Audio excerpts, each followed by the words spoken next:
நம்ம பேரண்ட்ஸ் இன்றைக்கி பண்ண ஒரு பெரிய ஒரு தப்பு, தெரியாமல் பண்ண ஒரு தப்பு என்ன அப்படின்னா, வீட்டில் வந்து குழந்தைங்க முன்னாடி நான் ரிலாக்ஸ் பண்ணட்டும், நானும் மனுஷன் தானே, எனக்கு கொஞ்சம் ரெஸ்ட்டு வேணும் அப்படின்னு சொல்லிட்டு ஹஸ்பண்ட் அண்ட் ஒய்ஃப் மாற்றி மாற்றி சொல்லிக்கிறாங்க.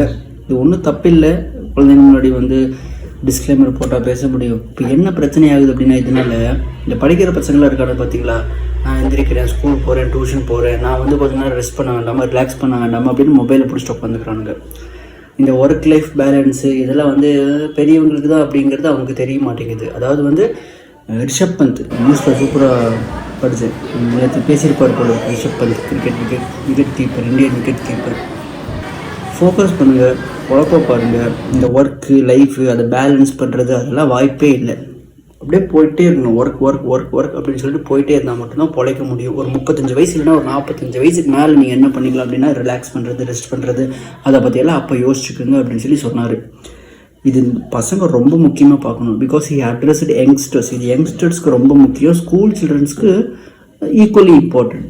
ஸோ நான் அகாடமிக்ஸையும் என்னோடய லைஃப்பையும் பேலன்ஸ் பண்ணுறேன்னா ஏமாற்றிக்காதீங்க.